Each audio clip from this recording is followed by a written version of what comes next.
ಹೇಳಿದ್ರಲ್ಲ ಮುಂದೆ ಏನೋ ಇದೆ ಮೆಟೀರಿಯಲ್ ಅಂತ, ಏನ್ ಮೆಟೀರಿಯಲ್ ಹೇಳಿದ್ರೆ ನೀವು ನೋಡ್ಬೇಕು. ಏನೋ ಇದಿಲ್ಲ, ಯಾವುದು ಎವಿಡೆನ್ಸ್ ನೀವು ಕೊಟ್ಟಿಲ್ಲ, ಸ್ಪಷ್ಟವಾಗಿ ಏನು ಹೇಳೋದಿಲ್ಲ, ಲಿಸ್ಟ್ ಇಲ್ಲ ಮದ್ವೆ ಸಮಯದಲ್ಲಿ, ಕಸ್ಟಮರಿ ಆರ್ಟಿಕಲ್ಸ್ ಅಂತ ಪ್ರೂವ್ ಮಾಡಿಲ್ಲ, ಬೇರೆ ವಿಚಾರಣೆ ಹಾಕ್ಬೇಕು. ಒಬ್ಬೊಬ್ಬರ ಸಂಪ್ರದಾಯದಲ್ಲಿ ಒಂದೊಂದ್ ತರ ಇರುತ್ತೆ. ಕೆಲವ್ರ ಸಂಪ್ರದಾಯದಲ್ಲಿ 2 kg ಡಾಬ್ ಹಾಕಿದ್ರೆ ಮಾತ್ರ ಹುಡ್ಗಿನ್ ತಗೊಳ್ಳೋದು. ಅವ್ರು ಹುಡ್ಗಿನ್ ಮದ್ವೆ ಮಾಡ್ಕೋತಿರ್ತಾರೋ ಡಾಬನ್ ಮದ್ವೆ ಮಾಡ್ಕೋತಿರ್ತಾರೋ ನಮಗ್ ಗೊತ್ತಿಲ್ಲ. ಕಂಪ್ಲೇಂಟ್ ಅಮ್ಮ, ಡೌರಿ ಪ್ರಾಹಿಬಿಷನ್ ಆಕ್ಟ್ ಅಲ್ಲಿ ಒಂದ್ ವಿಚಾರ ಹೇಳುತ್ತೆ. The list of articles. Yes. ಒಂದ್ ವೇಳೆ ಮದುವೆಗೆ ಸಂಪ್ರದಾಯದ ವಸ್ತುಗಳು ಅಂತ ಇರುತ್ತೆ. ಆ ಹುಡುಗ ಅನಿಸ್ಕೊಂಡು ಒಂದ್ ದೇವ್ರ ಪೂಜೆ ಮಾಡಿದ್ರೆ ಅವ್ನಿಗೊಂದು ಬೆಳ್ಳಿ ಬಟ್ಲು, ಒಂದ್ ತಂಬಿಗೆ, ಇವೆಲ್ಲ ಕೊಡ್ಬೇಕು ಅಂತ. Yes. ಈ ನಾರ್ತ್ ಕರ್ನಾಟಕ ಕಡೆಗೆ ಹೋದ್ರೆ ಲಿಂಗಾಯತರುಗಳಿಗಾದ್ರೆ ಆ ಆತ್ಮಲಿಂಗನ ಇಟ್ಕೊಳ್ಳಕ್ಕೆ ಒಂದು ಕರಡಿಗೆ ಅಂತ ಗೊತ್ತಾಯ್ತಲ್ಲ, ಅದೊಂದು ಕವರ್ ಅಷ್ಟೇ. Yes. ಈ ಶಿವಪೂಜೆನಲ್ಲಿ ಕರಡಿ ಬಂದಂಗೆ ಅಂತಾರಲ್ಲ, ತಪ್ಪು. ಶಿವಪೂಜೆನಲ್ಲಿ ಕರಡಿಗೆ ಏನ್ ಕೆಲಸ ಅಂತ. ಕರಡಿಗೆ ಅಂದ್ರೆ ಒಂದ್ಸತಿ remove it is the Atmalinga that is to be puja to be perform to Atmalinga, not to the karadige. ಅರ್ಥ ಆಯ್ತಲ್ಲ, ಅದು ಗಾದೆ ಬಂದಿದ್ ಹಂಗೆ. ಕರಡಿಗೆ ಏನ್ ಕೆಲಸ ಅಂತ, ಅದು ಕರಡಿ ಆಗೋಗ್ಬಿಟ್ಟಿದೆ ಬರ್ತಾ ಬರ್ತಾ. ಇರ್ಲಿ. ಸೊ ಅಲ್ಲಿ ಶಕ್ತಿ ಇದ್ದವರು ಬೆಳ್ಳಿ, ಇನ್ನೂ ಶಕ್ತಿ ಇದ್ದವರು ಚಿನ್ನದಲ್ಲಿ ಮಾಡಿಸ್ಕೊಡ್ತಾರೆ. ಚಿನ್ನದಲ್ಲಾಗಲಿ ಬೆಳ್ಳಿಯಲ್ಲಾಗಲಿ, ಅಷ್ಟಕ್ಕೂ ಶಕ್ತಿ ಇಲ್ಲದಲ್ಲೇ ತಾಮ್ರದಲ್ಲಾಗಲಿ ಮಾಡಿಸಿಕೊಡಬೇಕು ಅಂತಿದೆ. ಗೊತ್ತಾಯ್ತಲ್ಲ, ಅದು ಕಸ್ಟಮರಿ. ಅದನ್ನ ಮಾಡಿ ಅವಾಗ ಯಾವಾಗೋ ಚಿಕ್ಕ ವಯಸ್ಸಿನಲ್ಲಿರುವಾಗ ದೀಕ್ಷೆ ಅಂತ ಕೊಟ್ಟಿದ್ದು ಜಂಗಮರು ಬಂದು ಎಲ್ಲ ಮಾಡಿದ್ದಿದ್ರೆ ಅದಿದ್ರೆ ಉಂಟು. ಇಲ್ಲದೆ ಹೋಯ್ತು ಅಂತಂದ್ರೆ ಶಿವದಾರ ಅಂತ ಹೆಣ್ಮಕ್ಳಿಗೆ ಹಾಕ್ತಾರೆ, ಗಂಡಸರಿಗಾಯ್ತು ಅಂದ್ರೆ ಇಲ್ಲಿ ಕಟ್ಕೊಡ್ತಾರೆ. ಅವರ ಸಂಪ್ರದಾಯದಲ್ಲಿ ಏನ್ ಹೇಳಿದ್ದಾರೆ ಅಂತ ಹೇಳಿದ್ರೆ, ಅಂತ ಆತ್ಮಲಿಂಗ ಇಲ್ಲದೆ ಇರತಕ್ಕಂಥ ಹೆಣನ ಜಂಗಮರು ಮೆಟ್ಟು ಆಗಿಲ್ಲ ಅಂತ. ಮುಂದೆ ಮುಗಿಬೇಕಲ್ಲ, ಅವಾಗ ಜಂಗಮರು ಮೆಟ್ಟೋ ಹಾಗಿಲ್ಲ ಅಂತ. ಅದಕ್ಕೋಸ್ಕರ ಮಾಡಿಸ್ಕೊಟ್ಟಿರ್ತಾರೆ, ಅದು ಓಕೆ. ಹೆಣ್ಮಗಳಿಗೆ ಮುತ್ತೈದೆ ಅಂತ ಅದಕ್ಕೋಸ್ಕರ ಒಂದು ಮೂಗ್ಬಿಟ್ಟು, ಒಂದು ವಾಲೆ, ಕೈಗೊಂದು ಬಳೆ, ಒಂದು ಸರ, ಇದೆಲ್ಲ ಹಾಕೋ ಪದ್ಧತಿ. ಇದನ್ನೆಲ್ಲ ಕೊಟ್ಟಿದ್ದಾರೆ ಅಂತಂದ್ರೆ ಕಸ್ಟಮರಿ ಅಂತ ನಾವು ಒಪ್ಕೋಬಹುದು. ಆಯ್ತಲ್ಲ. ಈ ಕ್ಯಾಶ್ ಯಾವ ಕಸ್ಟಮರಿ ಅಂತ there is no proof. ಒಳ್ಳೆ ಚೆನ್ನಾಗಾಯ್ತಲ್ಲ. ಇದೇನು ಆ ಕಾಶಿನಾಥನ್ ಪಿಕ್ಚರ್ ಕೆಟ್ಟೋಯ್ತಾ, ಕೈಲಿ ಹಿಂಗ್ ಹಿಡ್ಕೊಂಡು ಅವಳೇ ನನ್ನ ಹೆಂಡ್ತಿ ಅಂತ ಓಡಾಡಕ್ಕೆ? No, your lordship. ಅದೆಲ್ಲ ನಡೆಯಲ್ಲಮ್ಮ. One submission. ನಿಮ್ ಸಾಕ್ಷಿ ಏನಂತ ಹೇಳಿದ್ರೆ ಹೇಳಿ. 313 ಸ್ಟೇಟ್ಮೆಂಟ್ ಅಲ್ಲಿ ತಗೊಳ್ಳಿ, ಓದಿ. That to in the revision. 313 we have ಸ್ವಲ್ಪ ಓದಿ ನೀವು ಏನ್ ಹೇಳಿದೀರಾ ಅಂತ. ಕೊಟ್ಟಿದೀವಲ್ಲ ಪ್ರಶ್ನೆ, ಸ್ಪಷ್ಟವಾಗಿ ಕೇಳಿದೀವಲ್ಲ, ಏನ್ ಉತ್ತರ ಕೊಟ್ಟಿದ್ದೀರಾ ಹೇಳಿ ನೀವು. He has denied all the. Madam, it has become A menace. ತಾವು ನೋಡಿ ಸುಪ್ರೀಂ ಕೋರ್ಟ್ ಜಜ್ಮೆಂಟ್ ಆ ಸುವರ್ಣಮನ್ ಕೇಸ್ ನಲ್ಲಿ ಏನ್ ಹೇಳ್ತಾರೆ ಅಂತ. After 4 ಕಾಣಿ ಆಸೆಗೆ ಕಟ್ಕೊಂಡ್ ಹೆಂಡ್ತಿನ ಸುಟ್ಟಾಕ್ತಿರಿ ಅಂತಂದ್ರೆ, ಅಫ್ಕೋರ್ಸ್ ಈ ಕೇಸಲ್ಲಿ ಇನ್ನೂ ಅಂತದೆಲ್ಲ ಆಗಿಲ್ಲ. ಅಷ್ಟೊಲ್ಲೇ ಅವಳು ತಪ್ಪಿಸ್ಕೊಂಡ್ಬಿಡಿದಾಳೆ. ಅವಳೋಗಿ ಕಂಪ್ಲೇಂಟ್ ಕೊಡ್ತಾಳೆ. ನಿಮ್ಗೂ ಅವ್ರಿಗೂ ಸರಿ ಇಲ್ಲದೆ ಇದ್ರೆ ಹೊರಗಡೆ ಕೂತ್ಕೊಂಡು ಹೊಂದಾಣಿಕೆ ಮಾಡ್ಕೊಂಡು ಫ್ಯಾಮಿಲಿ ಕೋರ್ಟ್ಗೆ ಹೋಗಿ ರೈಟ್ ರಾಯಲ್ ಆಗಿ ನೀವೇನ್ ಕೊಟ್ಟಿದ್ದೀರ ಅದನ್ನ ವಾಪಸ್ ಕೊಟ್ಬಿಡ್ತೀವಿ, ನಿಮ್ಗೂ ಏನೋ ಒಂದಷ್ಟು ಕೊಡ್ತೀವಿ ಅಂತೇಳಿ ಮಾಡ್ಕೊಂಡಿದ್ರೆ ಪರವಾಗಿರ್ತಿಲ್ಲ. ನೀವು ಅದು ಮಾಡ್ಲಿಲ್ಲ. ಅದರ 4ರಷ್ಟು ಖರ್ಚಾಗ್ಲಿ ನಾನು ಕ್ರಿಮಿನಲ್ ಕೇಸಲ್ಲೇ ನಡೆಸ್ತೀನಿ ಅಂದ್ರಿ. ಇವಾಗ ಆಗಿದೆ ಪರಿಸ್ಥಿತಿ, ಜೈಲ್ಗೆ ಹೋಗುವಂಥದ್ದು. I'm not ಕೊಡಮ್ಮ, ಬೇಕು ಕೊಡಮ್ಮ. Your lordship, restitution for conjugal has been records ಕೊಡು. 313 ಸ್ಟೇಟ್ಮೆಂಟ್ ತೆಗಿ ಬೇಗ. ಒಂದ್ಸತಿ ಅದನ್ನ ಪಾಯಿಂಟ್ ಔಟ್ ಮಾಡಿ ತೋರಿಸ್ಬೋಣ. ತೋರಿಸ್ಬಿಟ್ಮೇಲೆ ಅಭಿನಯ ಅವ್ರು ಬೇಕಾದ್ದೇಳಿ ನಾವು ಕೇಳೋಣ. ನೋಡಿ, ಇಲ್ಲೇನ್ ಲಾಸ್ಟ್ ಕ್ವಶನ್ ಕೇಳಿದೆ, ನಿಮ್ಗೇನಾರು ಹೇಳಕ್ಕಿದ್ಯಾ ಅಂತ. He has filed 314 application. ನಿಮಿಷ ನೀವು ಅದನ್ನ ಓದಿದ್ರೆ ಗೊತ್ತಾಗುತ್ತೆ. 314 is your written arguments. Yes. That is not what is required. 314 is the written argument. That is the brain of the lawyer. Brain of the accused ಏನ್ ಹೇಳಿದ್ದಾರೆ?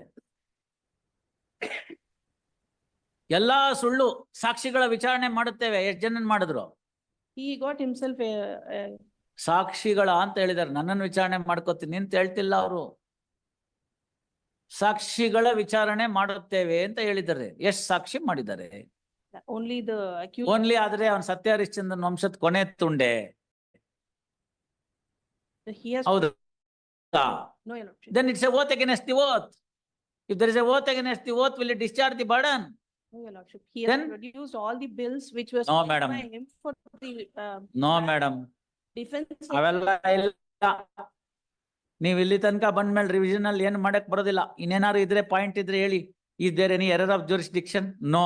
Is there any patent factual aspect which has not been ignored by the trial judge? No. Two courts have factually held that you have taken dowry. I cannot revisit into the factual aspect. Yeah. Definition of dowry discuss ಮಾಡಿದ್ದಾರೆ magistrate. It is not a customary article ಅಂತ ಹೇಳಿದ್ದಾರೆ. ಇನ್ನೇನಿದೆ argument? Sentence, whether sentence is excessive ಅಂತ ಎಷ್ಟು ಕೊಟ್ಟಿದ್ದಾರೆ ಹೇಳಿ? Jail ಶಿಕ್ಷೆ 5 years has been improved. 5 years for section 3 of the DP Act. ಈಗ ಎಷ್ಟು ಕಡಿಮೆ ಮಾಡ್ಬೋದು ಹೇಳಿ ಅಷ್ಟೇ. I request. ಅದಕ್ಕೆ ಅವ್ರನ್ನ ಕರೀರಿ, ಕಂಪ್ಲೇನೆಂಟ್ ನ ಇನ್ ಸ್ವಲ್ಪ ಕಾಂಪೆನ್ಸೇಷನ್ ಕೊಡಿ, ಸ್ವಲ್ಪ ಜೈಲ್ ಏನಾದ್ರು ಆದ್ರೆ ನೋಡ್ಬೋದು. Compensation is ready to pay, your lordship. ಎಲ್ಲ ಪೂರ್ತಿ ಜೈಲ್ ತೆಗ್ದಾಕಲ್ಲ, ಒಬ್ಬರಿಗಾರು ಪಾಠ ಬರ್ಬೇಕು. Lordship, Probation of Offenders Act may be invoked. ಇನ್ನೊಂದು ಹೆಂಡ್ತಿನ ಕೊಟ್ಬಿಟ್ಟು ಇಂಥದೇ ಮಾಡಕ್ ಬಿಡ್ತೀವ ಅಂತಲಾ? ಥೋ ಥೋ ಥೋ ಥೋ ಥೋ. Probation of offenders act Your ಬೇಡ lordship, ಇದಕ್ಕೆಲ್ಲ. I have to show his bona fides. He has filed a restitution of conjugal rights wherein the wife of the petitioner Amma. has appeared. ರಾಜಿ ಮಾಡ್ಬೇಕಾಗಿದ್ದರೆ ಮೊದಲನೇ ಡೇಟ್ ಅಲ್ಲಿ ಮಾಡ್ಬೇಕು. That's what the honourable supreme court says in Arnesh Kumar.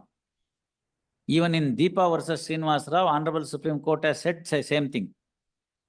ಇದು ಈ ಸಂಬಂಧ ಹಳಸ್ಕೊಂಡು ಹೋಗ್ತಿದೆ ಅಂತ ಸ್ವಲ್ಪ ಗೊತ್ತಾದ ತಕ್ಷಣನೇ ಏನಾದ್ರು ಮಾಡ್ಬೇಕು. Immediately, ಬೇಸಿಗೆ ಕಾಲದಲ್ಲಿ ತೆಂಗಿನಕಾಯಿ ಹಾಕಿರೋ ಅಡುಗೆ ಪದಾರ್ಥ ಇಟ್ಬಿಟ್ರೆ 2-3 hours ಅಲ್ಲೇ ಕೆಟ್ಟೋಗ್ಬಿಡುತ್ತೆ. ನಿಮ್ಗೆ ಅದು ವಾಸನೆ ಬರ್ತಿದೆ ತಕ್ಷಣ ತೆಗೆದು ಫ್ರಿಡ್ಜ್ಗೆ ಇಡಬೇಕು. What is the measure you have taken? I engage best of the advocate and fight. See the fine. no, your lordship. Immediately after the complaint was filed. No. he was arrested. No, One second. Sorry. Your lordship, what is the conciliation that has taken place? restitution ಹಾಕಿದ್ದಾರೆ ಸ್ವಾಮಿ. And ಏನಾಯ್ತದು? she appeared there. ಏನಾಯ್ತಮ್ಮ? She filed a counter claim seeking divorce. ನಮ್ಮ And that's that okay. What happen to the petition? petition was dismissed because she. Fine. filed a- what did you do? And then. No, what did you do? Did you file appeal? He filed, no, your lordship. ಮತ್ತೆ? He filed for divorce wherein the wife of the. ಅಮ್ಮ petitioner- ನೋಡಿ One. ಅಮ್ಮ ಒಂದ್ ನಿಮಿಷ ಕೇಳಿ. ನನಗೆ ತಿಳಿದ ಮಟ್ಟಿಗೆ ಬೆಂಗಳೂರಿನಲ್ಲಿ ಒಂದ್ ಮದ್ವೆ ಸೀಸನ್ ಅಂತಂದ್ರೆ ಒಂದು 10,000 ಮದ್ವೆ ಆಗುತ್ತೆ. ಇನ್ನು ಜಾಸ್ತಿನೂ ಆಗ್ಬೋದು. ಒಂದು 10,000 ದೊಡ್ಡ ದೊಡ್ಡ ಕಲ್ಯಾಣ ಮಂಟಪ ಅದು ಇದು ಲೆಕ್ಕ ತಗೊಂಡ್ರೆ ಅದರಲ್ಲಿ 9,500 ಮದ್ವೆ ಹಂಗೋ ನಡ್ಕೊಂಡು ಹೋಗುತ್ತೆ. ಈಗ ಸ್ವಲ್ಪ ಕಡಿಮೆ ಆಗಿರ್ಬೋದು because of family court being so busy. So ಮಿಕ್ಕಿದ್ದೇನಾಗುತ್ತೆ? ತಕರಾರು ಬರುತ್ತೆ. ತಕರಾರು ಬಂದ್ರೆ ಏನಾಗುತ್ತೆ? ಲಾಯರ್ ಹತ್ರ ಹೋಗ್ತೀವಿ. ನಮ್ಮ ಮನೆಯಲ್ಲಿ ನಮ್ಮ ಆಫೀಸ್ನಲ್ಲಿ ಒಂದೇ ಒಂದು ರಿಪ್ಲೈಗೂ ಕಾಸ್ಟನ್ನು ಕೇಳ್ತಿರ್ಲಿಲ್ಲ ನಾವು, ಪಾಸಿಟಿವ್ ಆಕ್ಷನ್ ಹೇಳ್ತಿರ್ಲಿಲ್ಲ. ಈ ಮ್ಯಾಟ್ರಿಗೆ ಬಂದ್ರೆ, ಮ್ಯಾಟ್ರಿಮೋನಿಯಲ್ ಮ್ಯಾಟ್ರಿಗೆ ಬಂದ್ರೆ ಎಲ್ಲ ರಿಪ್ಲೈ ರೆಡಿ ಮಾಡಿಕೊಟ್ರೆ ನಮ್ಮ ಅಪ್ಪಂಗೆ ಕೊಡುವೆ ತೊಗೊಂಡೋಗಿ. ಅವ್ರು ನೋಡೋರು, ಈ ಪದ ಹಾಕ್ಬೇಡ, ಅಕಸ್ಮಾತ್ ಸೆಟ್ಲ್ ಆಗೋಂಗಿದ್ರೆ ಈ ಪದ ಅಡ್ಡ ಬರುತ್ತೆ, ಇನ್ನು ಸ್ವಲ್ಪ ಸ್ಮೂತ್ ಆಗಿ ಬರಿ, ಡಿಪ್ಲೊಮ್ಯಾಟಿಕ್ ಆಗಿರ್ಲಿ, ನಮ್ಮ ಸ್ಟ್ಯಾಂಡ್ ಏನಿದೋ ಅದನ್ನ ಹೇಳೋಣ, ನಮಗ್ ಬೇಕು ಅಂತ ಕೇಳೋಣ ಅಂತ. ಗೊತ್ತಾಯ್ತಲ್ಲ? ಹಂಗೆ ರಿಪ್ಲೈ ಕೊಡುವಾಗ್ಲೇನೆ ಅಷ್ಟು ನೀಟಾಗಿರ್ಬೇಕು ಅಂತ. ನೀವು ಅಲ್ಲಿಗೆ ಹೋದ್ರೆ ನಾವ್ ಇಲ್ಲಿಗೆ ಹೋಗ್ತೀವಿ ಅಂತ. 1 ತಗೊಂಡ್ರೆ 5 ಫ್ರೀ, 1 ತಗೊಂಡ್ರೆ 5 ಫ್ರೀ. ಏನಂಗಂದ್ರೆ ನೀವೇನಾದ್ರು ಒಂದು ಅಲಿಗೇಷನ್ ಮಾಡಿದ್ರೆ 125, 498A, DV ಆಕ್ಟು, ಮಕ್ಳಿದ್ರೆ ಗಾರ್ಡನ್ ಅಂಡ್ ವಾರ್ಡ್ ಆಕ್ಟು ಎಲ್ಲ ಫ್ರೀ. ಈಗ father-in-law has filed. ಎಲ್ಲ free. As a result, this is going on. Look at the judgment of Deepa versus Srinivas Rao. Did you read it? Yes. ಏನ್ ಹೇಳ್ತಾರೆ? ಓದಿ. ಸುಳ್ಳು ಹೇಳ್ತೀರಿ, ಓದಿಲ್ಲ ನೀವು. But the list ಎಲ್ಲ ಓದ್ಕೊಂಡು. The list you had mentioned, ಎಲ್ಲ citations ಓದ್ಕೊಂಡು. ಎಲ್ಲಿ ಏನ್ ಹೇಳ್ತಾರೆ ಹೇಳಿ, ಅದ್ರಲ್ಲಿ ಏನಾಯ್ತು ಅಂತ ಹೇಳಿ. ದೀಪಾ ವರ್ಸಸ್ ಶ್ರೀನಿವಾಸ್ ರಾವ್ ಅಲ್ಲಿ it's A classic case. It's A classic case of misuse of the provisions of 498 ಅಂತ ಸುಪ್ರೀಂ ಕೋರ್ಟ್ನವ್ರು ಹೇಳ್ತಾರೆ. ನೀವು ಓದಿದ್ರೇನ್ರಿ? ಯಾಕೆ ಇವತ್ತೇ ಕೇಳ್ತೇನೆ. ದೀಪಾವಳಿ ಸೈಟೇಷನ್ ಸಿಕ್ಲಿಲ್ವಾ? ಸುಮ್ನೆ ದೀಪಾ ವರ್ಸಸ್ ಶ್ರೀನಿವಾಸ್ ರಾವ್ ಅಂತ ಹೊಡೆದ್ರೆ ಸಾಕು, ಗೂಗಲ್ ನಲ್ಲಿ ಎಲ್ಲ ಬಂದ್ಬಿಡುತ್ತೆ. You read that judgement.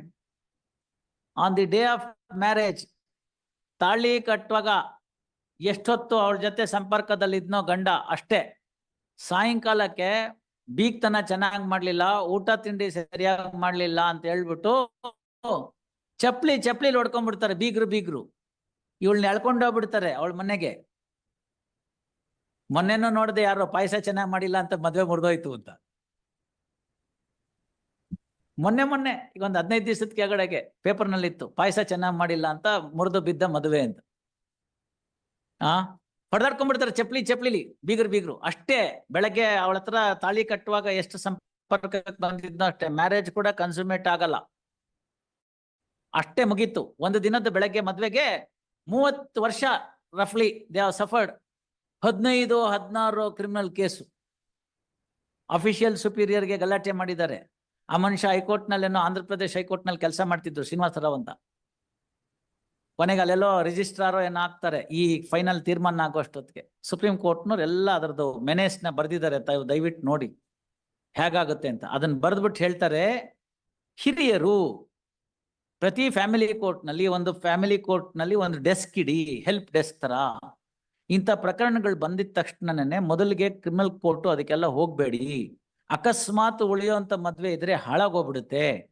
ಅವ್ರನ್ನ ಕರೆಸಿ, ಸಮಾಜದಲ್ಲಿ ಹಿರಿಯರು ಇರ್ತಾರೆ, ಅವ್ರನ್ನ ಉಪಯೋಗಿಸ್ಕೊಳ್ಳಿ. ಸಮಾಜ ಸೇವೆ ಮಾಡೋವಂಥವ್ರನ್ನ ಸೈಕಿಯಾಟ್ರಿಸ್ಟ್ ಇಟ್ಕೊಳ್ಳಿ, ಅವ್ರಿಗೆ ಹೇಳಿ ಚೆನ್ನಾಗಿ ಅವ್ರನ್ನ ತಲೆ ಸವರಿ, ಹಿಂಗೆ ಹಂಗೆ ಹಂಗಲ್ಲ ಹಿಂಗೆ ಅಂತ ವಿಚಾರ ತಿಳಿಸಿ, ಆಮೇಲೆ ಎಲ್ಲ ಪ್ರಯತ್ನ ಫೇಲ್ ಆದ್ರೆ ಮುಂದಕ್ಕೆ ಹೋಗಿ, ಇಲ್ದಿದ್ರೆ ನೀವು ಮಾಡಕ್ ಹೋಗ್ಬೇಡಿ ಅಂತ. Even in Arnish Kumar, the Supreme Court felt the same thing. Intervention of the police at the first instance will spoil the relationship anta.